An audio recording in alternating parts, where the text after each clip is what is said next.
Hey guys, what is up? Hope everybody has been having a great day. Happy to be back with episode 27 of my golf vlog series featuring the Waterfall 9 at Meadows Farms Golf Course. If you guys could do me a favor and hit the like button and subscribe to the channel, that would be greatly appreciated as it does help me out a lot. We are super close to 70,000 subscribers, so once we hit that benchmark, I'll be releasing a special 18-hole video that I'm sure you guys will really enjoy. So with that being said, let's get into the video. So you guys will notice here actually something I've really been working on is smaller misses. And notice here it's only 183 yards, but I have a 6-iron. And you can see my shot's a lot lower, much more consistent trajectory. And so this course has 27 holes, including an 850 plus yard par 6, which I'm sure you guys can't wait to see. So that will be coming up in the next couple days. So smash the subscribe button if you guys want to see that. I'm really excited to release that video. But these greens had just been aerated. This was the Waterfall 9 and has a really sweet waterfall you guys will be able to see in a couple holes. And so the greens were just aerified, and I kind of knew that it'd be hard to be really good with my putter. So I kind of took my putting with a grain of salt here, and it is what it is. But I was really happy with how I hit the ball. And so you're going to notice my irons are going a little bit shorter, but it's because I'm only doing 10 o'clock swings. And the beauty of that is it allows me to control my angles a lot better. And I really like the ball flight I'm producing, and I think this is a very viable ball flight if I want to really succeed in pro golf. And I'm excited. I'm really hitting the ball so much better. And I mentioned in my previous vlogs I was struggling with some consistency and accuracy, and today I'm sure if the greens weren't aerified I would have probably made a lot of putts and really shot a low score. And I did notice that the ball was starting on the right line most of the time, so I was really encouraged by how I played. And also it's like 9 a.m. and this is the first night I played over the 27-hole course, so the distances might be a little down, speeds might be a hair down early on just because it's freezing. So when it's cold, the body doesn't like to move very fast. And so on to hole 3 here, and really just I remember feeling super confident. And this is actually a really cool little green. You guys will see it coming up here pretty soon. But the green is like kind of an island green. It's a little peninsula, so it can definitely be pretty intimidating hitting into it. But my technique is so much better now that I really didn't even notice the water, and you can kind of see that's definitely you can kind of get in your head a little bit if you just see the water. But I really just felt so comfortable over the ball, especially with an iron in my hand. And I was hitting good putts. Again, another putt that started on the right line. And it can be tough. The toughest thing about these vlogs is playing these greens first time around. A new course, new greens, it's always hard to really be dialed in. Now on to hole 4, and this is probably the hardest hole on the side in my opinion. It's got a really beautiful waterfall you guys can see right in front of the green, and it's a pretty tough hole. I mean, there's a little bit of wind, and you really have to commit to the shot. And yeah, I did that beautifully here. Again, one of the biggest reasons I'm hitting it so much straighter is I'm not going past 10 o'clock. And what I mean by 10 o'clock is if you think of your body as a clock, your left arm, if you're a righty, and your right arm, if you're a lefty, is kind of the big hand. And I'm not taking that very far past 10 o'clock. And because it's locked in at 10 o'clock and I'm able to kind of keep my armpits locked in and connected, it allows the angles to be really consistent. So pretty cool scenery around the green here.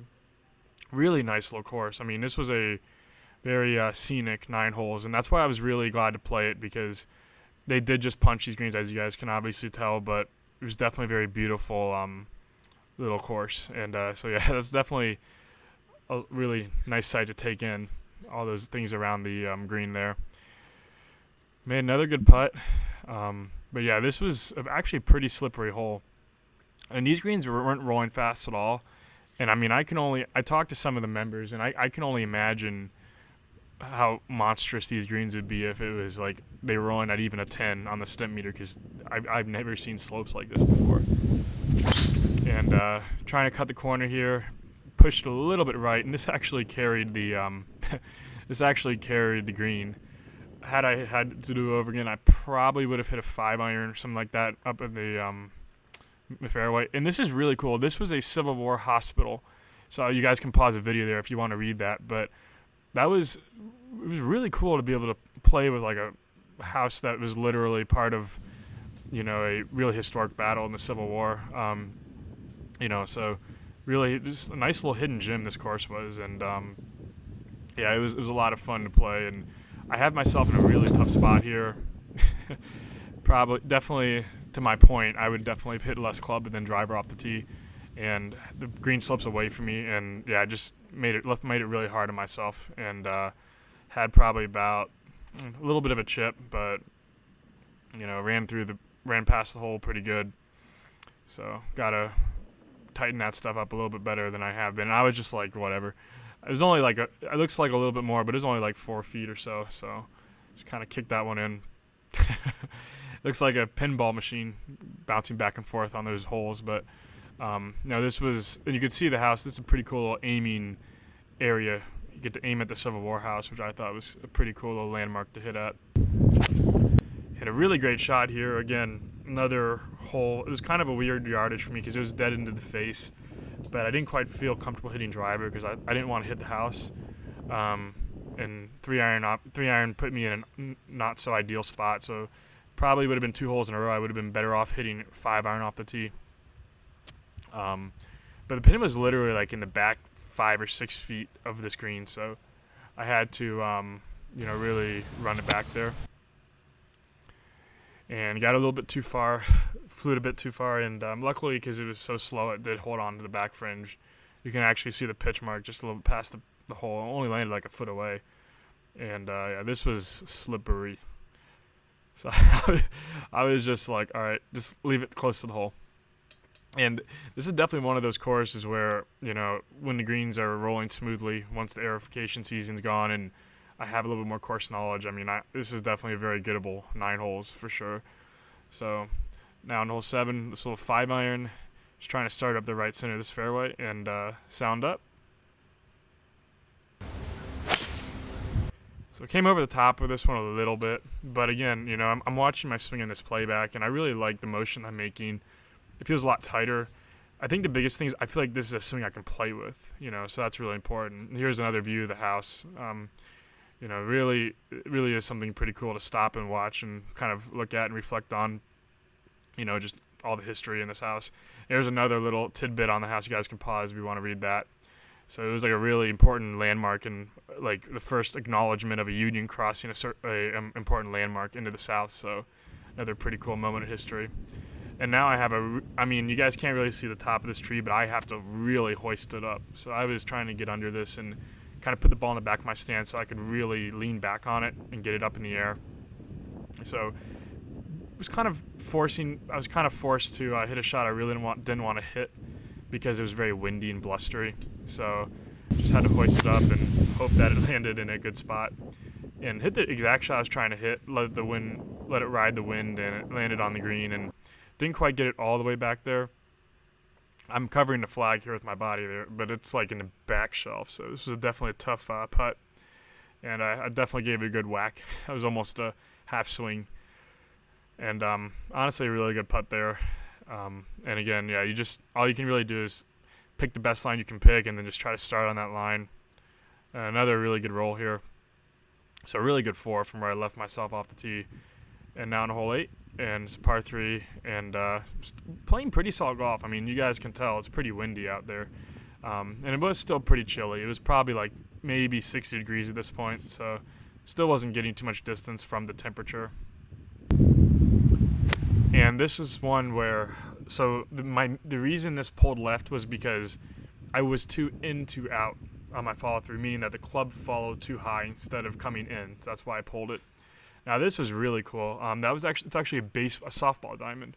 So so that's pretty cool. I thought the outfield of this hole is literally the outfield of the baseball diamond has a green in it, and you can actually see the fence around the green. So a lot of really cool little quirks about this 9 holes, and I was really glad I played it. This is a really cool little gem, and obviously this course is famous for its par 6, but you know, this is definitely a really fun 9 to play, especially when it's in peak condition, you know.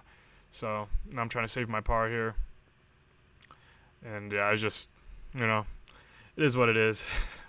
So that's one of the big things I've gotten better with is, you know, I understand golf's not a game of perfect, and working with Dr. Rotella has really helped me to manage anger on the course. And I'm in a place now where I can hit a bad shot and really not be too bothered by it. And that's been very critical, and it will be extremely critical for me going forward. You know, as I continue to refine my game this winter, I'm definitely going to have to accept the reality that I'll be hitting plenty of bad shots. But, you know, if I can mix some good shots in there and make a few putts, I think, you know, some pretty cool things could happen in the next few months. So now I got a really tough lie here. The pin's just over those trees on kind of the right tree line. So I hit a really good shot here. I had a great line, but caught it a bit heavy. You know, I really wanted to make sure I didn't go long. And whenever I have a shot out of the rough, especially a long iron shot, I club down a bit because I just don't want to miss long. So left myself in an okay spot here. Have a little bit of room to work with. And with the greens being pretty slow, I could kind of be a little lazy with the shot. Make sure I got it over that little ridge there. So I hit this one to about 5-6 feet and have this putt to shoot even. So just trying to make a good stroke. And just trying to trust it the best I can. And fortunately, I left this a bit high, so I'll tap that in for a 37. So I hope you guys enjoyed the video. Please like, comment, subscribe, and I will see you guys next time.